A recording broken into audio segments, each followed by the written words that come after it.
Hello everyone, good morning. কেমন আছো সবাই? আশা করছি সবাই ভালোই আছো, সুস্থ আছো, আর আমিও কিন্তু মোটামুটি ভালোই আছি। তো এভরিডে আনকাটে তোমাদের সবাইকে ওয়েলকাম আর অনেকটা ভালোবাসা।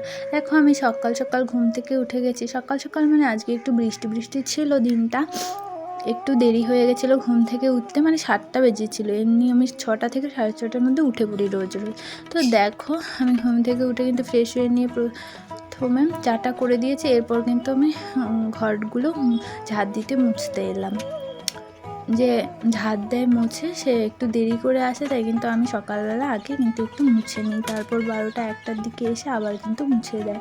তো আমি ঘরটা ঝাড় দেওয়া হয়ে গেছে, কিন্তু বারান্দাটা ঝাড় দিচ্ছিলাম আর মুছছিলাম, এটাই কিন্তু ভিডিও করেছি, ঘরটা আর করা হয়নি। তারপরে এই দেখো নিচে গিয়ে দেখি আজকে চিকেন রান্না হবে, তাই চিকেন এনে রেখেছে। তাই চিকেনগুলো কিন্তু আমি ভালো করে ধুয়ে দিচ্ছিলাম। আর চিকেনের মধ্যে না অনেক কাঠ ছিল, সেগুলো কাঠের গুঁড়ো ছিল, সেগুলো কিন্তু আমি পরিষ্কার করছিলাম একটা একটা করে ভালো করে। আমি কিন্তু মাংস ধুলে এভাবে একটা একটা করে কিন্তু পরিষ্কার করি ভালো করে, নয়তো আমার ভালো লাগে না। আর মাংসটা না একটু ভিনিগার দিয়েও ধুয়ে দিয়েছিলাম, যেন গন্ধটা না থাকে, আস্তে আস্তে একটা গন্ধ থাকে, সেই গন্ধটা যেন না থাকে। দেখে এরপর আমার বর এখানে মশলাগুলো দিয়ে দিচ্ছিল, আর আমি কিন্তু পরে মাখিয়ে নেব। এখানে দিচ্ছিল নুন, হলুদ, লঙ্কার গুঁড়ো, জিরে গুঁড়ো, ধনে গুঁড়ো, এইসব। তারপর দেখো আমি এখানে মাখিয়ে নিচ্ছিলাম। আর ওইদিকে পেঁয়াজ, লঙ্কা, রসুন, তারপর টমেটো কাটা আছে, রসুনটা কিন্তু আমি এরপর বেটে নেব।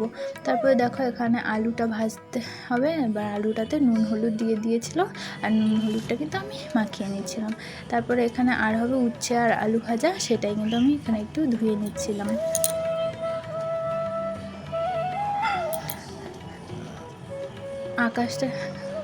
কালকে আকাশটা না একটু মেঘলা মেঘলা ছিল। বৃষ্টির দিনে কিন্তু আসল কথা হলো খিচুড়ি খেতে ভালো লাগে, কিন্তু আমাদের কালকে চিকেন কষা আর ভাত খেতে ইচ্ছে করছিলো, তাই চিকেন কষাটা করে নিচ্ছিলাম এখানে। তো দেখো বলতে বলতে আমার আলুটাও ভাজা হয়ে গেছে, এবার আলুটা কিন্তু তুলে নিচ্ছিলাম। আলুটা একটু বেশি লাল হয়ে গেছিলো, কী করবো, একটা কাজ করতে গিয়ে আরেকটা কাজে এরম হয়েই যায়। তারপর দেখো এখানে জল চলে এসছে, আমি বোতলে জলগুলো ভরছিল, আর জলে যেন কী একটা দিয়েছে, মানে ওই হ্যালোজিন ট্যাবলেট আছে না, ওটা দেয়। আর এত গন্ধ কদিন থেকে, কি আর বলবো, জলটা খেতেই পারছিলাম না। তাও তো জল না খেয়ে তো আর থাকা যাবে না, তো ওটাই খেতে হচ্ছে আমাদের।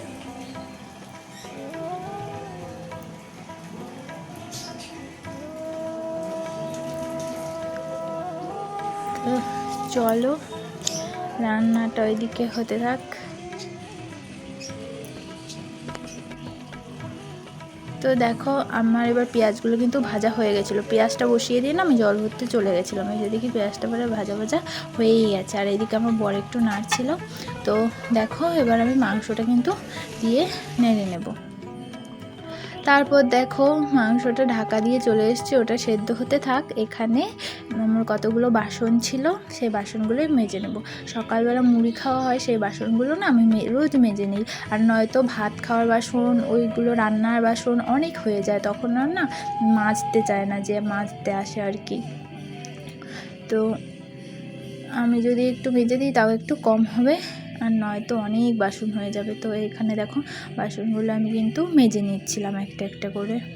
তো দেখো ভিডিও করে দেওয়ার মতন কেউ নেই, মানে ক্যামেরা ধরার মতন কেউ নেই, তাই আমি ক্যামেরাটা রান্নাঘরে রেখে কিন্তু আমি কাজগুলো করছিলাম। তো তোমরা দেখতেই পারবে সকালবেলা আমি কি কাজ করি। তো তখন মনে হয় 11:30টার মতন বাজে। তো দেখো বলতে বলতে আমার বাসন ধোয়াও হয়ে গেছে। এবার দেখি মাংসটা কেমন সেদ্ধ হলো। তো দেখো রান্নাঘরে আর একটু বাসন ছিল, এই বাসনগুলো বের করে দেবে। এই বাসনগুলো এবার যে মাজতে আসে সেই কিন্তু মেজে নেবে, রান্নার বাসন। আর আমরা যে ভাত খাই সেই থালাগুলোও মেজে দেবে। তারপর এখানে আমার বর এসে বলে মাংসটা একটু নাড়া দিয়ে দাও। তো ওই রান্না করে, আমি শুধু হেল্প করি ওই আর কি টুকিটাকি।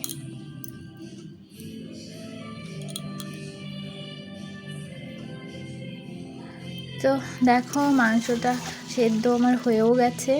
তো এবার মাংসটাকে একটু ভালো করে নাড়িয়ে নেবো। দেখো এখন আমি এডিট করতে বসেছি, কিন্তু এখনই আমার জিভে জল চলে আসছে, এত সুন্দর দেখতে লাগছে, আর টেস্টও প্রচণ্ড হয়েছিল। সত্যি কালকে মাংসটা দারুণ হয়েছিল। দেখো বলতে বলতে আমাদের মাংসটা কিন্তু হয়ে গেছে। তারপর দেখো এদের খাওয়ানোর সময় হয়ে গেছে, আমি কিন্তু এদের খাওয়াতে চলে এসেছি। এদের আবার না ধরে খাওয়ালে তো হয় না। দুপুরবেলাটা না এরা ডাল আর ভাত খায়, ডাল আর ভাত দিয়ে চটকে দিতে হয়, সেটাই খায়। তো দেখো আমি এখানে ওদের বস্তাগুলো খুঁজে পাচ্ছিলাম না, মানে ওদের টুকরো টুকরো করে ওখানে বস্তা দেওয়া হয় খাঁচাটার ভেতরে, সেইগুলো কিন্তু আমি খুঁজে পাচ্ছিলাম না। তো দেখো এরপর কিন্তু আমি রান্নাঘরে চলে এসেছি। রান্নাঘরটা একটু ভালো করে ঝাঁট দিয়ে নেব, নোংরা হয়ে গেছে। পেঁয়াজের খোসা, সবজির খোসা ছিল, সেগুলো কিন্তু একটু একটু পড়ে আছে। আমি কিন্তু তুলে ফেলে দিয়েছি অনেকগুলো আগে, কিন্তু তাও একটু একটু ছিল, তো সেইগুলো কিন্তু আমি ঝাঁট দিয়ে দিচ্ছিলাম। তো এরপর কিছু বাসন ছিল রান্নাঘরে, সেগুলোও ধুয়ে দিলাম। আমার না সারাদিন বাসন ধুতে ধুতেই যায় সত্যি কথা। তো তারপর দেখো ওখানে কতগুলো বাসন ছিল রাখা, ধুয়ে রেখেছিলাম জল ঝরিয়ে। তো এবার আমি ঘরে নিয়ে এলাম। এরপর আমার বর বললো একটু ঠান্ডা ঠান্ডা ছিল, আর ওর কিন্তু ঠান্ডাও লেগেছে, বললো গরম জল দিয়ে স্নান করবে, তাই আমি হাঁড়িতে গরম জল নিয়ে এসে চাপিয়ে দিলাম ওভেনে। তারপর দেখো উঠোনটা তো ঝাঁট দিতে হবে এবার তাই জন্য একটু উঠোনটা ঝাঁট দিয়ে দিচ্ছি।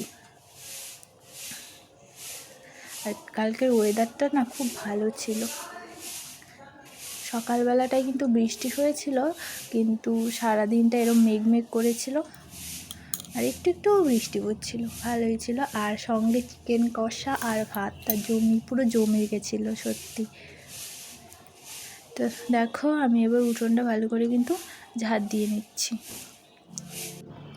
তো আমি তারপর এই দিকটা সামনেটায় চলে এলাম, এই দিকটাও একটু ভালো করে ঝাঁট দিয়ে নেবো। রোজই তো ঝাঁট দিয়ে দেখানো হয় না, আজকে ভাবলাম এই দিকটাও তোমাদের দেখিয়ে দিই। এখানে একটা জবা গাছ আছে, আর দেখো ওই যে ওখানে একটা লতানো গাছ উঠেছে, ওটা হলো উচ্ছে গাছ। এখন উচ্ছে ধরেনি, কিছুদিন আগেই লাগানো হয়েছিল। তো দেখো ওয়েদারটা এখন একটু একটু পরিষ্কার হচ্ছে, একটু একটু আছে, আর হাওয়াও দিচ্ছিল, কিন্তু এখন আর বৃষ্টিটা নেই, একটু একটু পরিষ্কার হচ্ছে। তারপর কিন্তু আবার সন্ধ্যেবেলা কিন্তু আবার বৃষ্টি হচ্ছিল। তো দেখো বলতে বলতে আমি এখানে খেতেও চলে এসেছি। এখন আমি খাওয়া দাওয়া করে নিই, ততক্ষণে তোমরা চ্যানেলটাকে সাবস্ক্রাইব করে দিও, আর ভালো লাগলে অবশ্যই লাইক কমেন্ট করে দিও।